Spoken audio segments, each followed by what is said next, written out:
Metrics of ESG, in this context of forestry. I would like to welcome the panel that we have here in the discussion for the next 45 minutes. We have Petteri Pihlajamäki, who is now with Afry Forest Services and has been in business for the past 30 years. We have Vickers with 25 years of experience in the fields of forestry and rural development throughout the world. We have Asger Olesen, who is with the Forest Stewardship Council, We have Keeran Gwilliam-Beeharee, who is with the Vigeo group and has been speaking for the Moody's group and many others. So he's going to fill us in with his experience later on.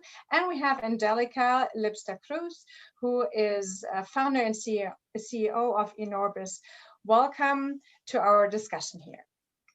My name is Judith Helfmann. I'm working with the Phineo in Germany, which is the consultancy for NGOs, for foundations, and especially on impact and impact investing.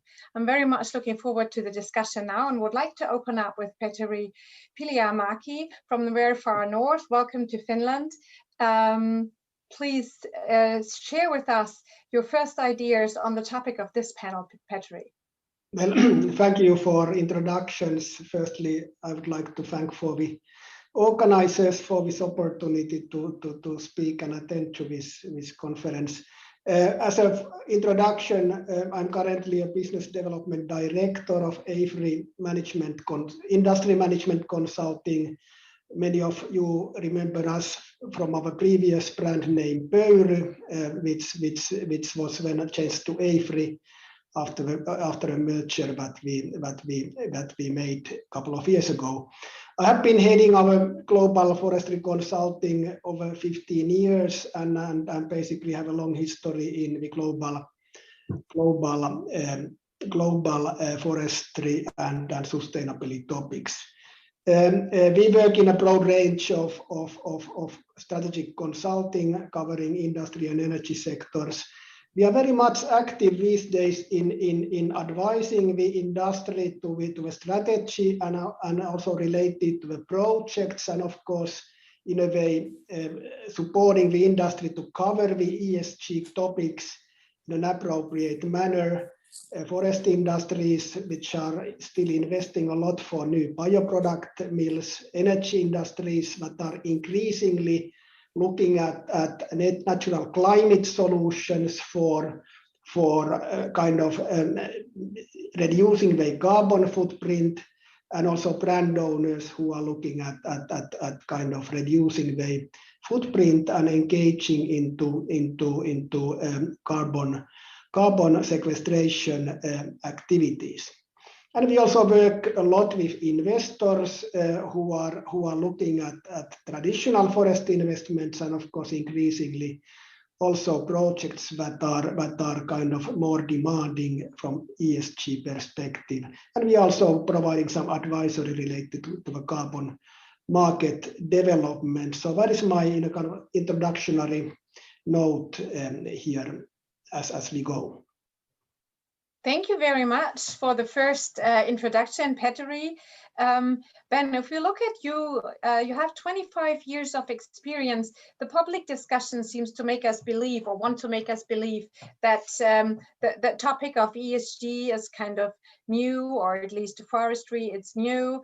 But you really have been working on it for the past 25 years. So what's new about it, and what's a fairy tale that people are trying to tell us to make us believe it's all new and we are inexperienced? Yeah, thanks very much. Well, no, of course it isn't. It isn't all new. I just hopefully you can see behind me. I now work for the Green Climate Fund. This is relatively new, but the topic of environmental and social governance indicators in the forest sector goes back a long way. So, I mean, when I studied in my first degree in forestry back in like early 1990s, this was around the time when forest certification first came to fore at the Rio Summit in 1992. Following that, you have the emergence of the Forest Stewardship Council, and Asper's here to talk up to represent them, of course. And a few years later, PEFC.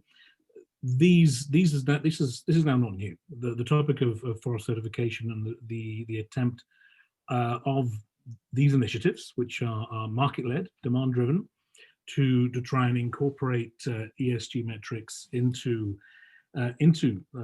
forest value chains from right through the production cycle to the consumer. This is now quite mature.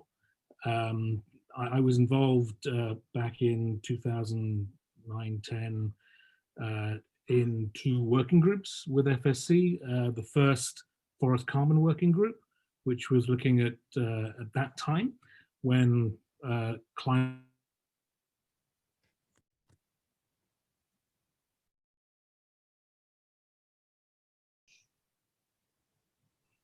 then FSC were looking at how they can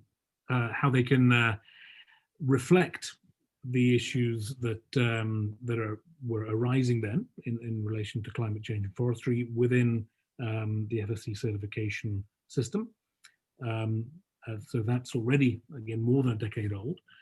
And then also at the same time, the FSC revised their principles and criteria, and I was part of that working group as well, to develop a version 5 of the FSC PNC, and that was approved by the membership in 2012. That also, in that process, there was an effort to reflect more visibly issues of climate, both mitigation and adaptation within the criteria. And so there's a lot that's been laid down and this is just talking about the certification systems. From 2007 onwards, we know that there was a really real global push focusing now on climate change, and that gave, I suppose, a new level of relevance to ESG because of the prominence of climate. And in some cases, it did frustratingly mean that some conversations actually started again, which many of us in the forest sector thought, well, we've talked about this already for 15 years. But this was necessary to really revisit a lot of the conversations that have been had earlier and look at them again through the climate lens. So in the last 10 years, I've mainly been working with the UN system to try and support developing countries in particular to be able to meet the raised global ambition that we have in the forest sector, reflected in the Paris Agreement. And the Green Climate Fund has now taken these efforts another step further by making a much larger tranche of public funds potentially available for countries that can actually meet this enhanced climate ambition. So I think all of us on this panel have heard of REDD+, and I think many of the people listening to this this summit will have heard this as well. There's been a lot of expectations around this, a lot of the focus of public investment in forest and climate issues has been focused on this issue, and it is still significant, and it is still emerging and becoming more and more relevant. But now with the GCF, the prominence and importance of engaging with the private sector and finding ways to bring private sector investment into efforts to meet these raised climate ambitions. We realize it hasn't been made as efficient as it might have been over the past 10 years, when most of the discussion has been focused on public sector. And with the GCF, we're now looking at a number of different financial instruments to explore what can be done to really bring the private sector much more into this debate and enhance the ambition overall. Yeah, Ben, thank you very much for opening up the ground already to the private sector. I think that's always the ambitious thing, that we all think, well, the private sector should do this and that, and they should have a greater appetite. But sometimes I also think that it's up to us to make sure that they get a little more hungry, and I hope that this discussion here is going to show up how we can make the appetite of the private sector grow for investments in the impact sector, especially concerning the very special sector of forestry and agriculture. Asger, when you heard what Ben said, it must have been music in your ears already, because it was already laying the ground for what you're doing. Forest Stewardship Council, I have a difficulty with this word, so I say FSC like everybody else. Everybody else knows it, of course. The council started off in 93, so definitely not a new kid on the block concerning the market. What are you especially working on?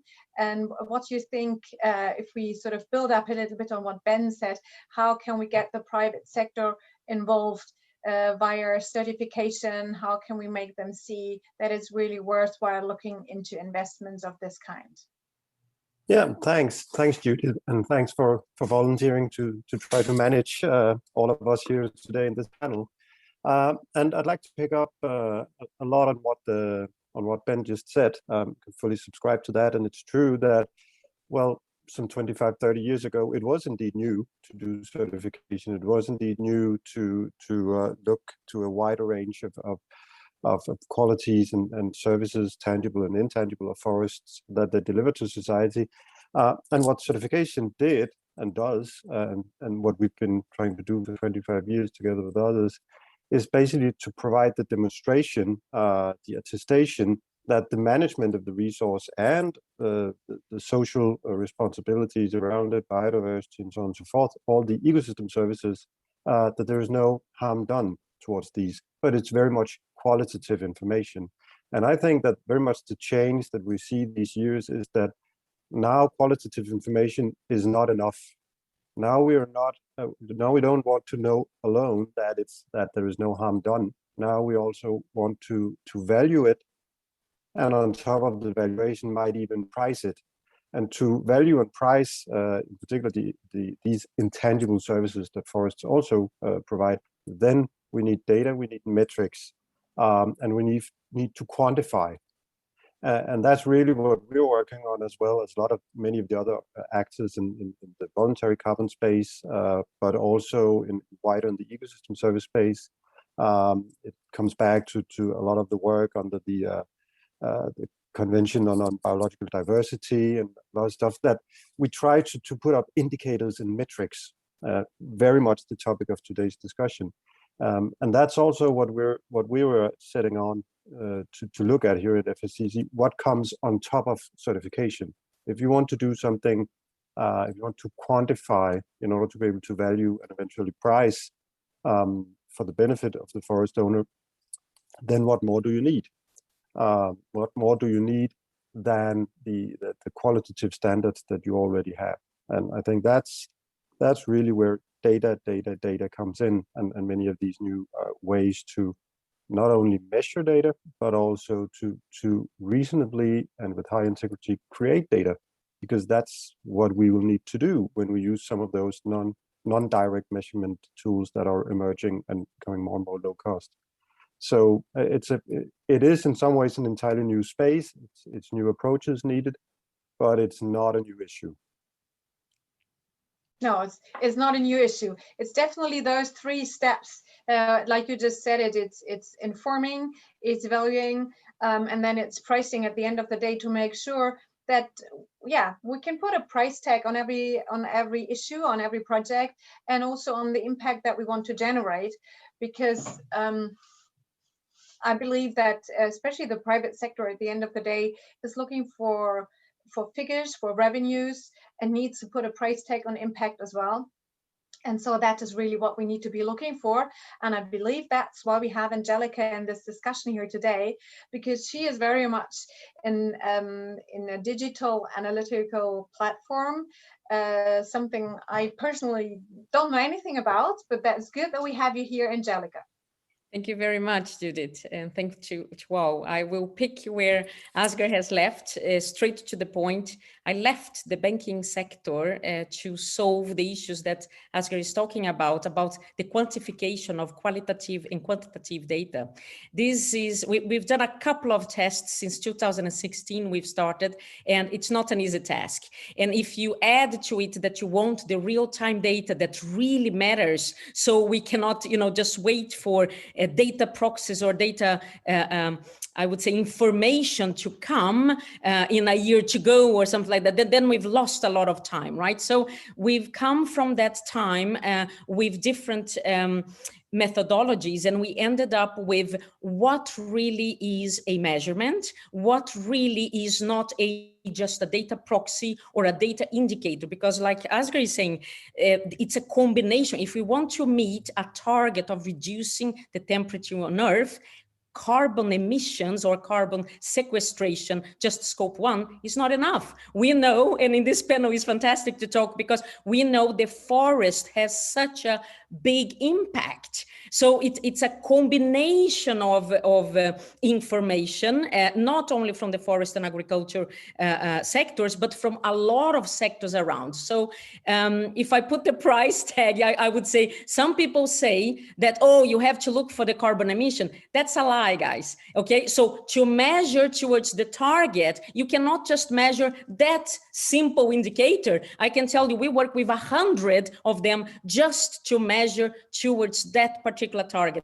And then we also have a lot of targets towards the social aspects, the social variables, as we call them, and they are part of it. The biodiversity is part of it. So when we integrate this, it becomes a real quants complex system. And if you try to do that in an Excel spreadsheet or just, with some criteria, for example, towards a fund, that won't help, all right? So if we really want to do this for real, we need to have the better decision-making bases of information that are combined, already verified, with a unit of measurements that we can all talk about. So I'm talking about common metrics. I'm talking about the complexity of the ESG, or I prefer to call it the sustainability and the climate metrics that we need to talk. But I will also raise one thing that is extremely important, is the big governance, the steering of all of this from all the participants around. It could be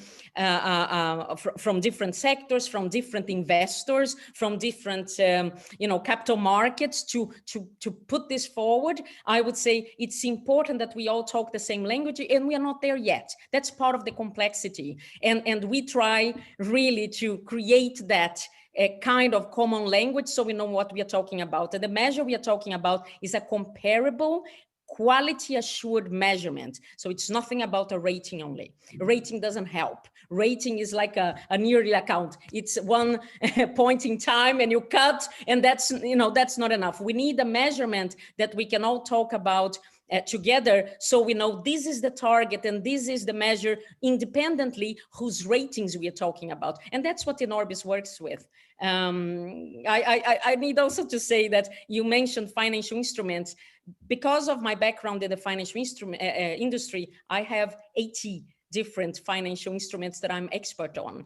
And structured finance is part of this deal. Structured finance is, when you combine commodities, you combine currencies, you combine all of these targets together towards a common goal. And that's possible. Not only through a fund, but there are different kind of instruments we can work with that and to raise the importance of the forests. Maybe I will stay here until I have, please help me out here, Judith. I'm sure we all could listen to you for quite a long time. You're so enthusiastic, like everybody else here on the panel. It's a pleasure talking to you. And I'd definitely like to get back to the issue of rating, of ESG metrics again, because I have the feeling, just like I think it was Asger who also said it, information is not enough, and just looking at the point that we are doing no harm is, I don't think that we are still on that level. Doing no harm was yesterday, and impact creation, and really looking at an impact where we can also put a price tag at is the next step, and that's what I would like to look at with you afterwards.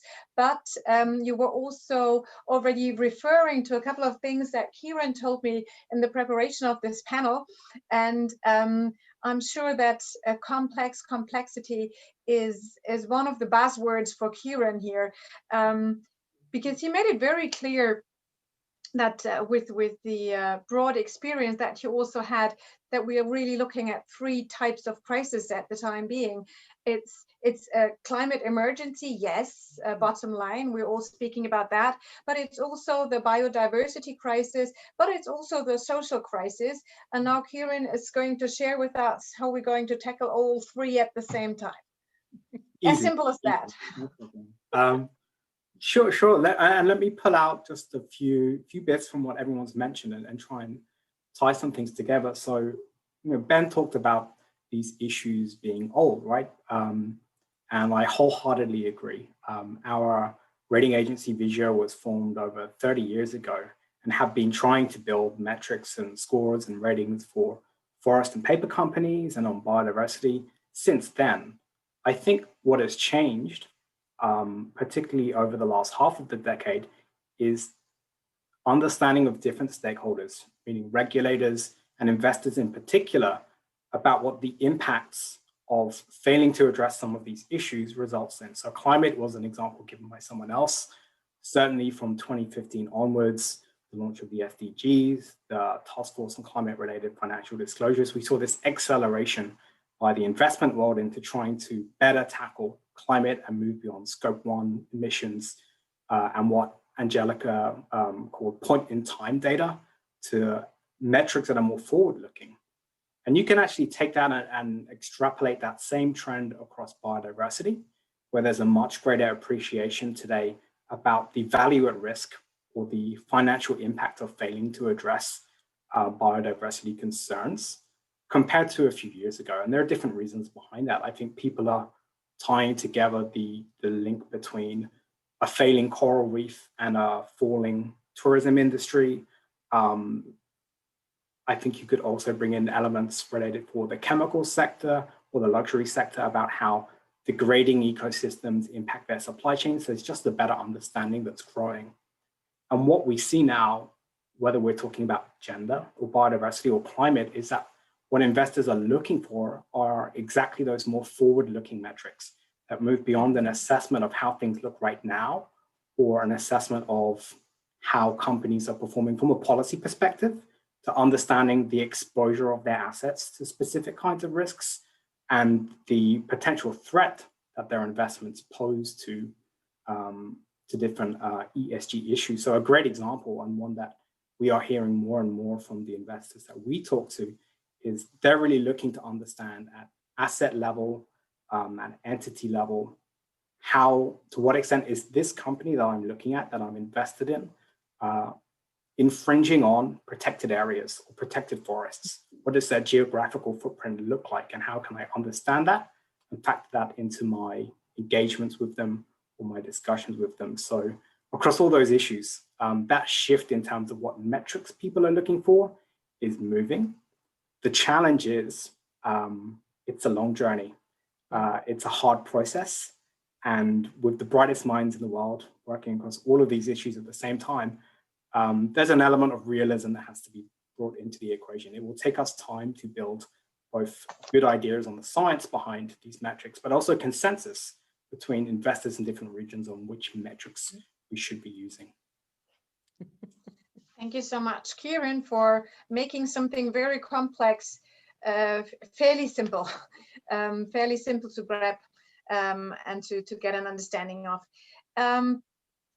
I think we're very much going into metrics now, and I know that Petteri said also in the preparation of this panel that he says, like, traditional investors are still very much looking for finance. They're financially orientated, but ESG oriented investors are growing. The number of them is growing, but I'm wondering, what are they really looking for and what are we really offering? I have the feeling that we have so many ratings, so many rating agencies, so many things that are called I'm great, I'm green, I'm whatever, and nobody really knows what's in it. Yeah, it's like a Halloween bag. You never know what sweets you got, and maybe there's sour on top. So what do you think, Petteri? The investors that you are meeting, the investors you are talking to, what is it that they are looking for? And just for the others, please just put up your hand. We're not going to go around in circles. If I have the feeling you want to say something, I'll get you. If I don't see you, please just put up your hand. Thanks. Well, thanks for interesting question. I fully kind of agree about the complexity and challenges related to measurement that the earlier speakers have already highlighted. And again, I mean, we don't have any kind of global standard that everybody is following. But when it comes to ESG, of course, there are various standards, for example, developed by the development financing agencies and banks, World Bank and likes. We have certification related standards, and there are a lot of standards that already can be applied, and I think I very much agree also with the comment that Asger was sharing by email, that we really don't need much more new standards, but perhaps we definitely would benefit from increasing kind of alignment and in a way recognition of what is important, what are more important and what are less important basic standards. That is I think an important point. When we come to the climate change, I think that one big thing that we have to recognize is that, again, when we look at forests and forest-based value chains, they can provide basically two main benefits from a perspective of climate change. It's firstly, of course, the improved management of forests and thereby increasing the carbon stocks and carbon sink and sequestration by forests, which is a great natural climate solution that we can use. But the second important benefit relates to the use of forest-based products in end-use markets to substitute for higher carbon footprint materials like concrete, steel in construction, or plastics or fossil-based packaging materials, etc. And the measurement and recognition of that is very challenging. I mean, and then again, if we just focus on the forest side of the value chain, we actually will compromise the benefits that can be achieved in an end product market. And the measurement of this whole chain is very challenging. We can measure quite easily carbon stocks in trees. It's a little bit more challenging already to measure the carbon stock in forest soils, but there are some approaches. But when it really goes to the product chain and end-use market, we are still in the very early stages of measuring these benefits. So to all of you, what do you think, how can we, as we said in the beginning, how can we raise the appetite? How can we make it more attractive for those who are willing to look at it at least? How can we make it more attractive for them, for the investors, to really look into forestry projects in an impact way as well? Beyond doing no harm. Angelica, please. Yes, okay. Since the 21st of April this year, we do have a new taxonomy in Europe that is impacting the whole globe. And that gives us a green light, I would call it, to really move forward. So investors cannot stay the same. Business as usual is not an option. Okay, so we do have some impact investors out there, but the push now is real, and the disclosures, the transparency will be real. Now Petteri very accurate says that banks, for example, have their own internal ratings and other companies have, but remember, these are not neutral, right? This is from a private company, or and if you want to move towards a common unit of measurements, it cannot be biased, right? It has to be transparent and it has to be completely neutral. And you can't have that from a player such as owned by a bank, right? So that is for sure something that we need to talk about. Now, the other thing I want to address as well in that move that we are all making is that if you look for a consensus on one unit measurement that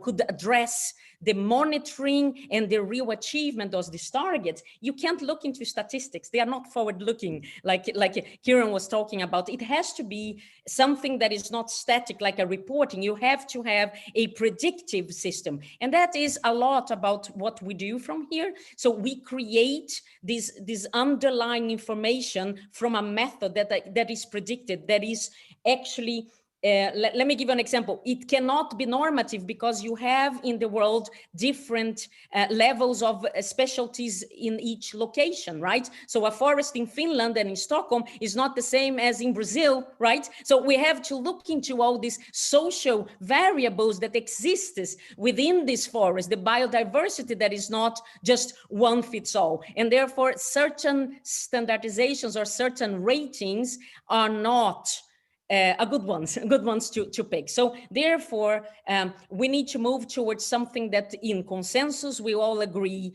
that this is a better method. This is something we can all work with so we can move towards the target that is global. But as an investor today, how do I know which is the good method, which are the good metrics, and who do I trust? Because everybody says, I have the holy grail, I know how to do it, and my metrics are the best and the only ones. Yeah, Ben, you're sniggering at that. Well, yeah, I mean, in a way, I could snigger, but let's go back and look at some. I mean, what I understand from what Angelica and Keeran also are talking about is, obviously, as you said, we want a holy grail. We want a grand unified theory of ESG. Yeah, that's and this has been something that I think several parties have been working towards, as we said, over 30 years or so. So one thing I think, which if we go and look at the climate space, which is obviously where I'm working mostly at the moment, forests and climate issues. We go back to the Kyoto Protocol, 1997.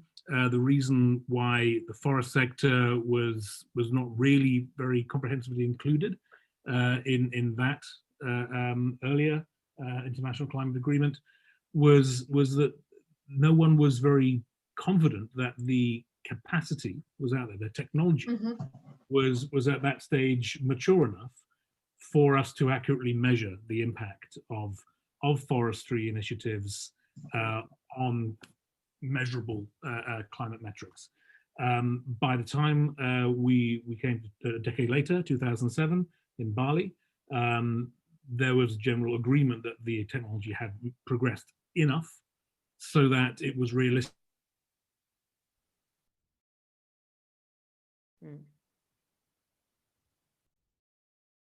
Ben, we just lost you there for a second. So, sorry, you retake it from realistic. What am I saying was realistic?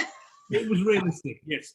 Sorry, I've got a little bit of a connection issue in this hotel. Yeah, no problem. In 2007, it was agreed that at that stage, it was realistic to include the forest sector more comprehensively in a new international climate agreement, and that is what happened in the Paris Agreement, and that is what the conversation about REDD+ was all about at that stage. Now, obviously, the Paris Agreement is between nations.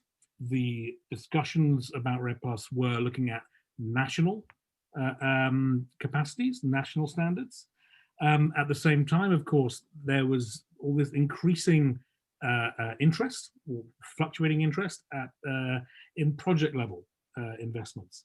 So I think it's good to sort of separate these issues out. We've got the FSC and PSC, the certification issues we talked about already. I think these are mature ways of addressing comprehensive environmental, social, and governance issues within forest sector value chains.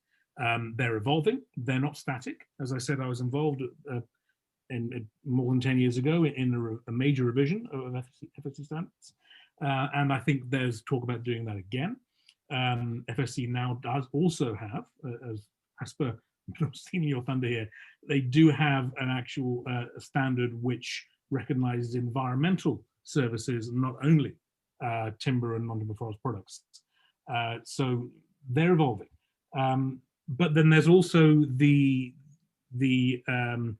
project style investments for CSR.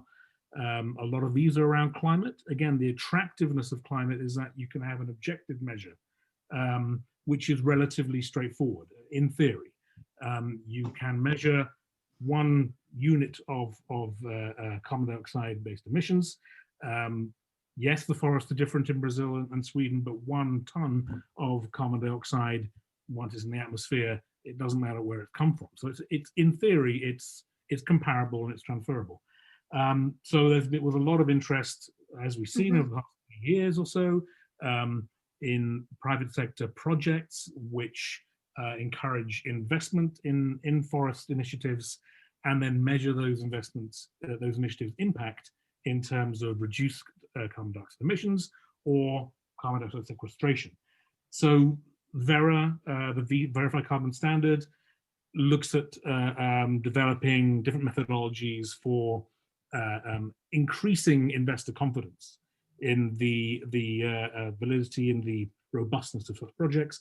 They have associated certification systems. Some partner with FSC.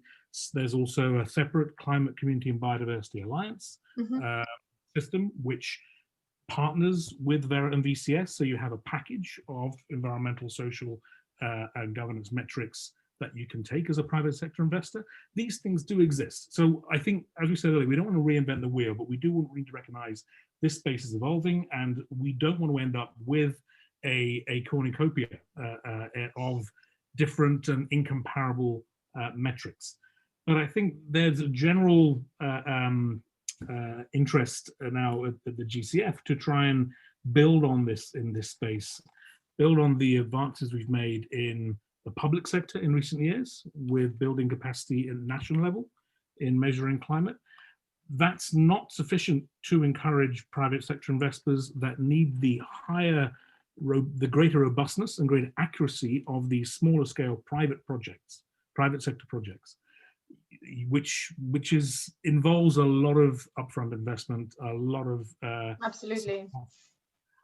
What we are looking now here at GCF is trying to look at the middle ground. We need what we're calling investment-ready jurisdictions, where we can perhaps build the capacity of states, of provinces, of subnational entities, so that they can develop the environment where they can give investors confidence that there are standards in place that can track the different investments that are coming in, that can ensure that the public sector is providing the governance systems, the social security, the rights environment, as well as the capacity to measure and monitor the impact of forest sector investments with climate-based metrics that are internationally accepted. We now have enough maturity in the sector and enough capacity and technology available through remote sensing systems that mean we can do this. We can. The technology is there, but the capacity at the public sector level, in national and subnational institutions, that's where we need to focus our attention. Ben, that's definitely one of the big wheels that we need to turn. No doubt about that. But sometimes I think we also need to look at the investor level to see how we can develop things from the investors level. Asger, you're nodding to that. Yeah, thanks. I'd like to pick up on something Ben said in the beginning, but also Angelica has mentioned this several times, and that is this common metric, which I think the common metric for the pricing is crucial across all of these topics, and also the topic today. But let's just take a small step back and say, what is it we've tried to do since the Rio Summit almost 30 years ago? And that is basically to correct what's been labeled a market failure. So this internalization of cost. And to internalize cost, we need some sort of metric. And there, in the carbon space or in the climate space, we've had, let's say, the privilege. I was myself a UNFCCC negotiator for the EU for some years, that the metric, the basic unit is in place. We have a CO2 equivalent and we have GWPs and we can calculate back to that. That's fine. It's still fraught with a lot of assumptions and discussions, true, but we have it. But for biodiversity, among other, I don't see us necessarily being able to, we can value, let's say, the caribou in Canada versus the importance of an old standing untouched forest in the Congo Basin. But we cannot necessarily compare them. So we cannot necessarily price them in a fungible way. So how do we deal with the fact that carbon markets are developing metrics for internalizing, bundling, or whatever we would call it, the value and perhaps the price of what is being called co-benefits, while at the same time in the biodiversity system, we try to value and price the very same benefits in their own markets. That is confusing. So I think that the way forward here is also, I should say, from an investor point of view, is to accept that this is at a societal, if not universal level, just a daunting task. There is a lot of complexity, and you don't just in the usual timeframes you would do due diligence of a new project investment. You don't just develop 3 or 4 indicators and then you can use that for your decision basis on whether to invest or not. We are, as Keeran says, in a period of time where there will be some years, maybe a decade on, where this is still trying and testing. And if your focus is on climate, yes, you have your metric. You can do a lot of also prospecting and forecasting, but in many of the other, let's say, ecosystem services, particularly in the social domain, it's much less clear. And here, perhaps we still need to rely on to some extent on quantified information until we get the metrics right, because else we get confused by uncomparable metrics and so on and so forth. So basically, what I'm saying to end up here is that across the range of ecosystem services and wider than that, that any investor would want to perhaps the ambitious investor would want to cover and assess, then some can be valued and priced and quantified, some can perhaps only be valued, and some cannot at this stage. Here you might want to rely on certification to make sure no harm is done, and perhaps that something is that the land manager is taking it further, but we cannot quantify it. Asger, I take it clearly from you that in some fields we are really still looking for the bottom line of metrics. And I think that might also be frustrating for some here in the audience and also at the table, because I think that we believe we are a lot further up the ladder, but in some areas we're really missing the bottom line. I think we have to be realistic there. Keeran, you have been working with and for Moody's every now and then over the past couple of years, and to be quite honest, I never related ESG to Moody's till, I don't know, some time ago.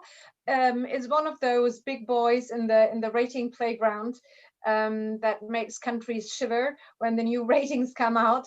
How do you approach the field of ESG, and how does Moody's find metrics here to make sure that the worldwide known standard of Moody's is still, whatever is labeled Moody's still has Moody's quality also in ESG?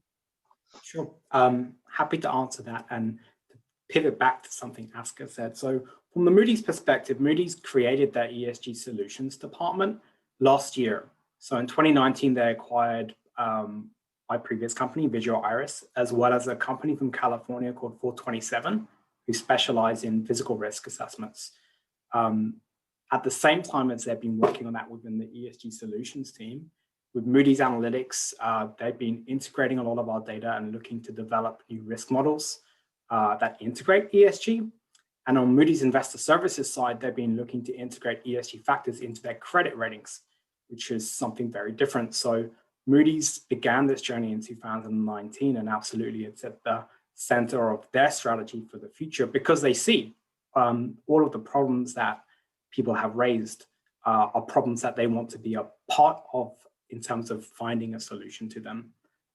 It's a complicated road ahead, but I think given their previous expertise, the different capabilities from both the ESG experts, but also the risk modeling experts, the credit experts, we're confident we've got the intellectual capacity to help move the needle forward. Going back to what Asger said, finding a way forward, I think that's very much the mantra and the perspective that we take as a data provider and as a rating agency. The landscape is so overwhelming at times across all of these different issues. Ultimately, most of the investors that we speak to aren't necessarily looking for the golden metric. They're looking for different tools that can help them move things forward, albeit in an imperfect way. And I think from an optimist perspective, there is so much that has been achieved over the last 5 years in particular. I think of the sustainable finance market, green bonds, blue bonds, social bonds. It's a market that wasn't there 30 years ago. It has its flaws, but it has the potential to have a huge amount of impact if we begin to see more bonds to repurchase land, to reforest land, to rewild land. There's definitely potential there. I think of the taxonomy that Angelica mentioned as well. It's been released with a climate focus, but we know the taxonomy will be expanded towards social issues, and I'm sure biodiversity over time. So in all of the mess, let's call it that, let's call it what it is, there are more tools than ever, albeit them imperfect tools, for investors to reach into, to try and master and to try and move things forward. Well, that's a problem about the many tools. I mean, at the end of the day, I need a screwdriver and a hammer, and then most of my household is done. Well, before we hand over to the audience for a couple of questions, I would like to give you like a real last sentence opportunity to sum up. Short sentences, and maybe Asger can start because you already unmuted. Yes, thanks, Judith. I sure do. Well, I think that the short message here would be that ESG reporting is an investment at staff level. It requires some expertise. You can't just, in any organization, investor, producer, retailer, whatever, you can't just outsource this and then use your usual capacity. It is a new field. We are internalizing new costs. You are doing triple bottom line reporting. So essentially down the line, most companies would need, next to financial accounting, environmental accounting department, and it takes some deep skills. So invest in those skills. Thank you very much, Asger. Angelica. Yes, I would say to the whole world, as long as we have ESG not integrated into the financials, as long as we call it co-benefits, or we have just a rating that is static, we won't solve the issue. So we need to integrate, we need to work with them together, and we need to get every silos out there into the core business. If you are an investor, if you are, whatever company you are, if you are handling the forest as an asset owner yourself. So this is extremely important, and that's what I work on very heavy. Perfect. Thank you, Angelica. Ben, very quickly. Yeah, no, I'd like to echo what Keeran said, that this is an optimist game now. I think we have a lot of the tools available to us to look forward brightly to the future. I would also say that in echoing what Angelica says, there's a lot of interest now. The frame conditions are ripe for accelerating private investment, and what investors need is confidence that the money they invest is actually going to result in a good environmental, social, and governance outcomes. So right. I'm hoping we can focus on now is, similar to what Asper said, investing in developing countries, in jurisdictions where heavily forested areas are present, and build the capacity within national and subnational institutions to enable them to measure, to monitor, to build investor confidence. And I think, yeah, the future is bright. Perfect. Thank you, Ben. Very last sentence, Petteri, and then the audience. Oh, thank you. I just want to join with optimistic and positive notes of the colleagues here. I mean, 2 points. I mean, firstly, we have a revolutionary development of technologies ongoing based on new satellite, drone, or sensor-based data collection that is advancing very rapidly, using AI type of solutions to analyze this data and convert that to information. And based on that, of course, try to meet better the ESG metrics and standards that investors and the industry players have. So a lot of upside opportunity, very rapid development. And second point is that, again, we are working in a sector, forest sector, which is a solution for climate change. We have much more positive impacts sustainably managing and conserving forests, and that's going to be part of the global climate change solution. We need more investment, and we have all the tools to mobilize that investment. Perfect. Thank you very much to all of you. Looking forward to the questions from the audience. Thank you very much.